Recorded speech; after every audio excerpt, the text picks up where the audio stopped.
Hi, I'm Kelly Whalen with the Center for Excellence, and today on our Do It Yourself series, we are discussing how to produce an effective business case. And to kick things off, Steve, can you tell us what is a business case? Sure, thanks, Kelly. So a business case is really just a short and simple document that explains why a new idea or a project or an initiative is worth the investment of time, effort, or money. It basically shows you have thought through all the ramifications and justification and impacts of a new investment or operational change and helps decision makers make the difficult decisions in terms of where to allocate budget and resources. Fantastic. Jeff, can you tell us why we would need a business case and when you would find them to be useful? Sure. I think business cases are useful for both management and for anyone who is recommending something to management, maybe something they feel strongly about. Why we would use business cases, something that Steve kind of primed us to think about, which is in any organization or team or wherever we are, there's always limited resources. There's limited time, limited people, limited attention, and limited money. And so what you really want to do is be able to sift through nice things to do or nice to haves or things you could do with the things you really should do. You know, you don't need to business case everything. There are things we just have to do that are part of our normal lives. It's just part of the operation. Where you really want to focus on this stuff is when an idea requires maybe the investment of multiple people, or maybe the investment of dollars, or really some kind of change to the operation of the organization. Stephen, have you found other cases where using a business case is helpful, or maybe in instances when they're not there, why it creates problems? Yeah, I think that's a great point. And I think one of the byproducts or side effects of an organization that has a good business case process is that it really does weed out a lot of the unnecessary change that could be occurring within the organization and really focuses on the things that you should be doing. For people who care about an idea or a new project or something they feel strongly about, a business case is your best friend, and it can help you detail and strengthen your argument for things that are better to do than just nice to have. Steve, are you willing to kind of help folks kind of walk through the parts you think are really important for a business case? Although business cases have a lot of different formats and purposes, and there's really no right or wrong way in terms of how you develop a business case, they really should have 5 basic elements. And the first is really the most important, and that's a problem or opportunity statement. A strong business case always defines a really significant or core problem or compelling opportunity. Eliminating a root cause problem is usually the focus, because you don't want to just treat a symptom of a problem. You really want to go after the root cause. So if you're new to doing root cause analysis, there's a lot of different tools out there that you could use to help you through that process. The second element is just a description of your treatment or your solution. This should be cleanly tied, obviously, to your problem statement, meaning it really explains how it eliminates the problem and also explains why your solution is preferable against other options that you could be looking at.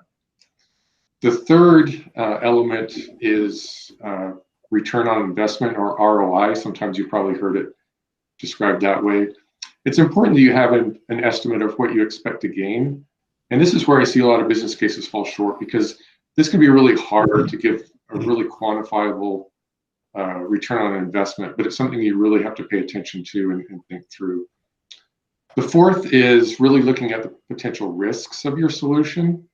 And this could be including things, current activities that you may need to be put on pause or stopped, or how your solution impacts other areas of the organization, or what potential risks or unintended consequences are associated with moving forward, as well as how you would mitigate those risks or eliminate those altogether in your solution. And the last is really just the estimated cost or capacity requirements of your solution. So again, for decision makers, this is a really key element. They need to know how much things will cost in order to prioritize those against other things. And the thing that's important here, and where I see a lot of business cases fall short, is that you need to be looking at costs not only in terms of initial costs, but ongoing costs as well, or maintenance costs.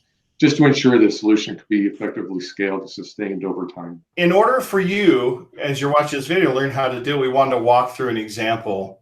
And we decided to go super practical for a business case called the Financial Investment in Dog Ownership, or the FIDO business case. When it comes to describing the problem or opportunity, this business case states that there's been a noticeable pattern where there's a missing positive vibe in life.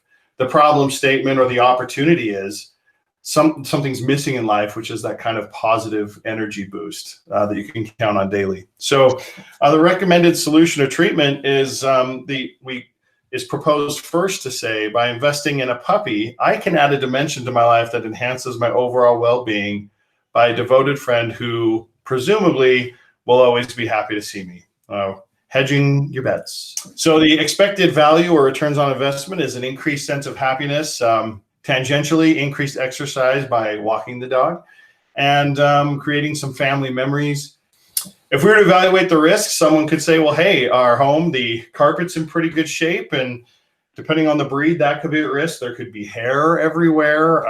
They could pull it up, they could chew on it, they could gnaw on it, and all sorts of unseemly things. Those aren't reasons to not do it. Those are things to account for before you make your decision. And then here is estimated cost and capacity of a dog, a golden retriever puppy. There's the cost, about $900. Then we include the costs for feeding the dog, the incidentals to dog ownership, the recommended budget for vet care. The early days will require some compromised sleep and other activity, as well as the dog will need to be walked, fed, played with, basically treated like royalty, an estimated 2 hours per day. So there's a complete business case that takes a look at something as practical and as relatable as dog ownership. Jeff, this sounds like you're speaking from experience. Is this a real life business case? Thanks for asking, Kelly. It is. I'll put a picture of our dog. Here is Barkley, the golden retriever. This morning, I had to pull my shoes out of his mouth. He found them and ran around with them today, so that was good.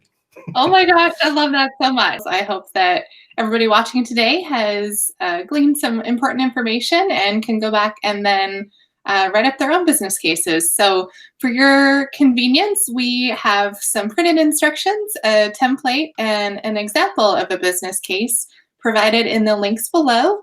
And as always, if you want further help and support, please feel free to reach out to us at cfe.utah.gov.